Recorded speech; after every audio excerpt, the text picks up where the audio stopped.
गुरुजनों के वचनों पर अविश्वास, भजन जो संख्या दी गई उसमें लापरवाही। बहुत ज्यादा संख्या नहीं दी थी, एक दिन कहा था सब लोग 11 माला तो कर ही लिया करो। वो ईमानदारी से बताओ बेईमानी कितनी है इसमें? 11 माला मात्र नहीं, अगर कर रहे हो तो ठीक है वैसे तो, पर 11 माला की संख्या कितने लोग पूरा करते हैं अपना देख लेना भैया। जो नियम दिया गया उसमें लापरवाही नहीं होनी चाहिए, बस ये बात देख लो। जो विशेष सेवा में लगे हुए रात दिन उनको भी युक्ति बताइए कि तुम्हारा कैसे पूरा होगा, लेकिन जिनको समय है उनको 11 माला संख्या तो करनी ही चाहिए, निज मंत्र की, शरणागत मंत्र की।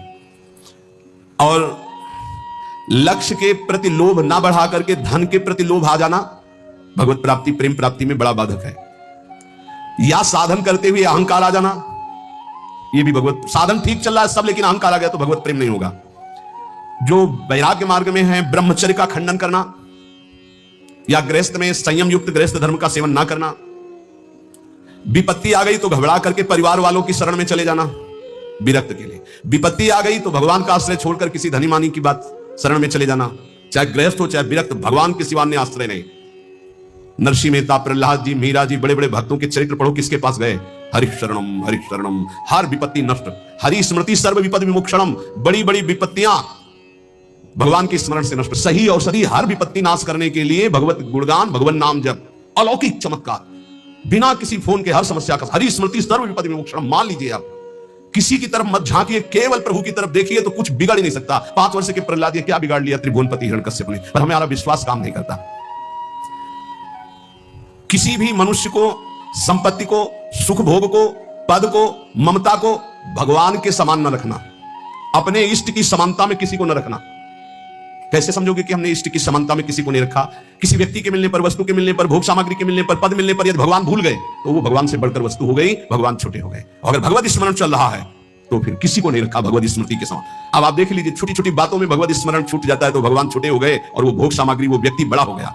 हे भाई, बिना प्रेम भक्ति के भगवान की प्राप्ति कठिन है।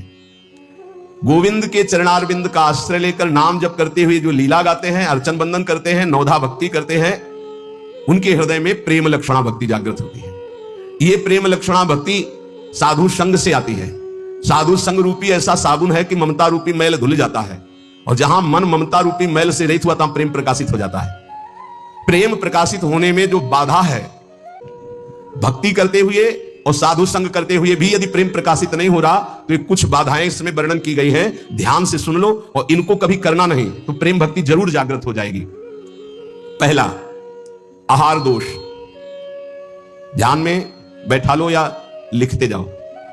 आपको साधु संग मिल गया है, नवधा भक्ति कर रहे हैं लेकिन प्रेम नहीं प्रकट हो रहा है, जैसे आप सत्संग कर रहे हैं, नाम कीर्तन कर रहे हैं, प्रेम नहीं प्रकाशित हो रहा है, तो इन दोषों को देख लो आपके अंदर है क्या।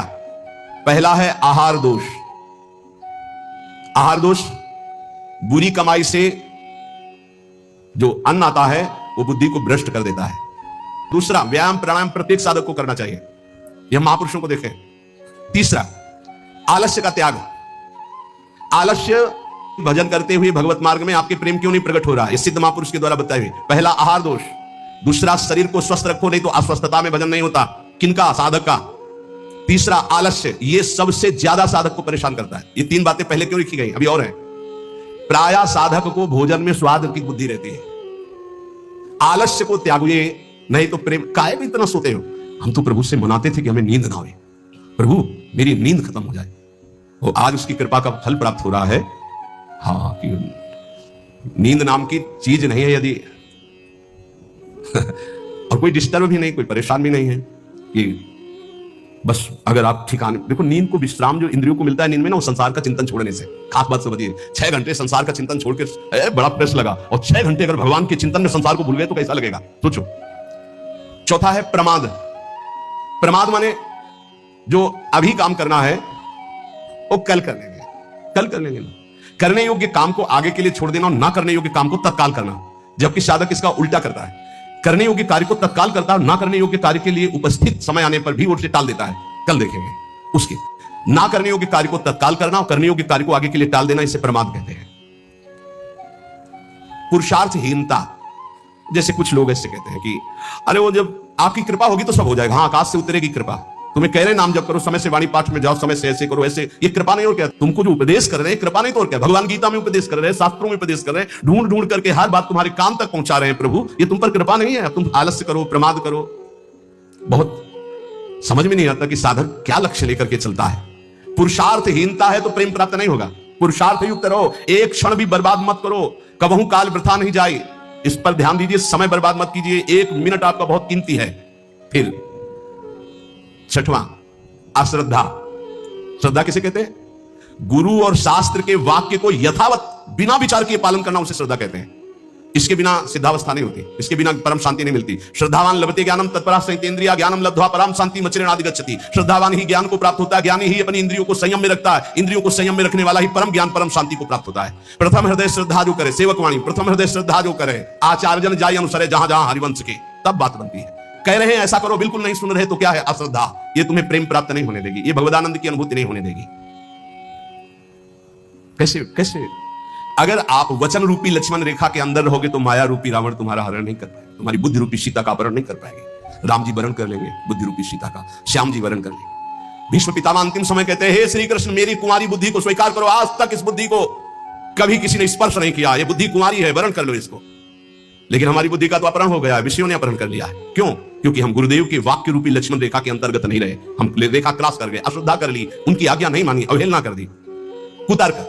नहीं, ऐसा कैसे हो सकता है? बहुत विचित्र गुरुजनों की वाणी में सामर्थ्य होती है। कभी गुरु की वाणी पर अविश्वास करके कुतर्क नहीं करना चाहिए। अधैर्य, अगर उपासक में धैर्य नहीं है तो प्रेम प्रकाशित होने में बाधा पड़ जाएगी। बड़ी समस्या आ गई है, बड़ी नहीं, धैर्य पूर्वक टिके रहो, धैर्य से कभी विचलित ना हो। अगला है अनिश्चय। यह बहुत साधकों में पाया जाता है। एक दिन गुरुदेव भगवान ने कहा, जब साधक घर से निकलता है तो उसका वैराग्य अग्नि के समान होता है, उसे ज्वाला की तरह रोज बढ़ना चाहिए। उसका वैराग्य शीतल क्यों हो जाता है, ठंडा क्यों हो जाता है? उसका वैराग्य तो प्रतिदिन और तेजस्वी होना चाहिए। उसका कारण है अनिश्चय। सुख सुविधाएं भोग मिले और जीवन बढ़िया कट रहा है। जीवन काटने के लिए नहीं, जीवन मिटाने के लिए हम आए हैं, अस्तित्व मिटाने के लिए आए हैं। हमारा निश्चय है कि प्रिया प्रीतम की प्राप्ति के लिए हर भोग को छोड़ना है और प्रभु को प्राप्त करना है।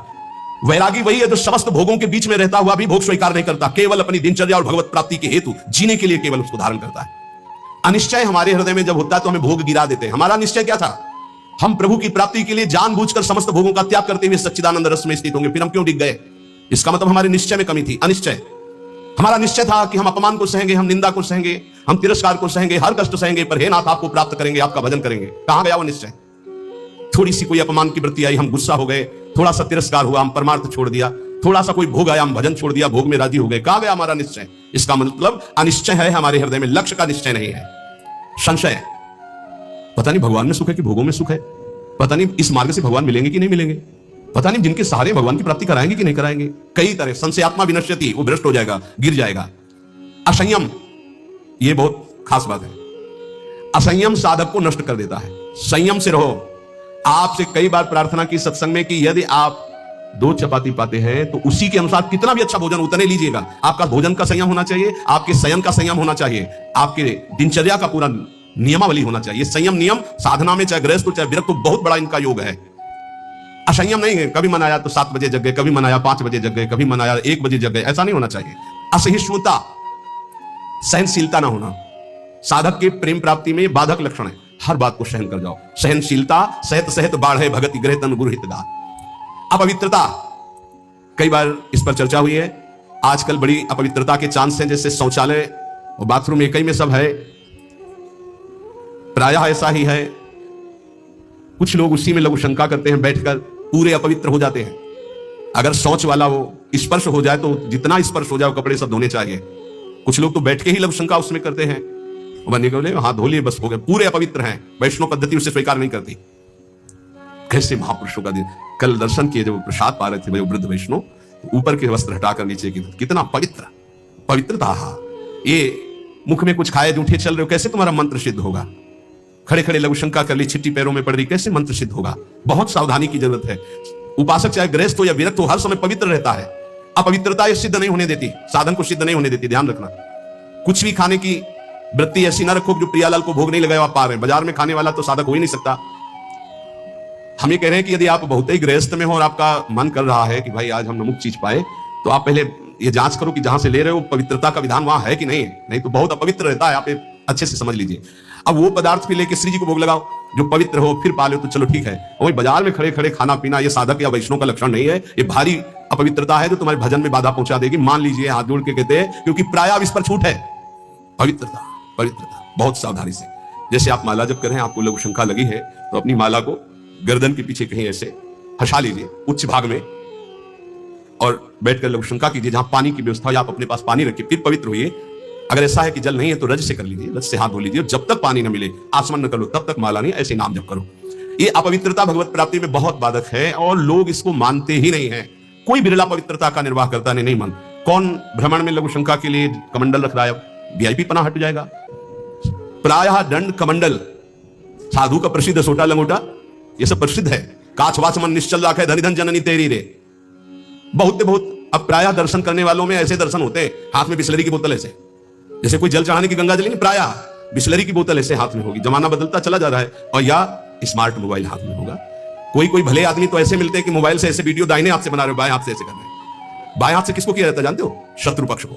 जब राजाओं के यहाँ दुश्मन का दूत जाता था तो बाएं हाथ से सलूट करता था, तब पता है कि दुश्मन का दूत आया, इसलिए बाएं हाथ से करता था। तो आजकल नए बच्चे जानते हैं नहीं, तो मोबाइल से शूट कर रहे हैं ऐसे, बाएं हाथ से ऐसे कर रहे हैं। या भगवान के सामने या भगवत भक्तों के सामने, चलो आपके हाथ खाली नहीं, वीडियो बना रहे हो तो नेत्रों से कर लो, बाएं हाथ से काहे को? दुश्मनी काहे को मोल ले रहे हो? बहुत बड़े के दरबार में हो, बहुत बड़े के पार्षद है, वो हर समय देख रहे हैं। आप क्या समझते हो हम अकेले चलते हैं? नहीं बोले 10-20 साथ चलते, नहीं इनकी बात नहीं कर रहा। एक कदम भी ऐसा नहीं जिसमें हमारी महारानी जी न चलती हो। ये जो छोटे छोटे नवजात शिशु जो ये सब, ये जानते हो महारानी जी के प्रताप का आशीष लेने आते हैं। हमारा कुछ नहीं है, हमारे आगे आगे चलती है हमारी महारानी जी। हम उनकी दासी, उनके पीछे चलती है, आगे वो चलती है। ये जो फूल बरसते हैं ना, ये महारानी जी के चरणों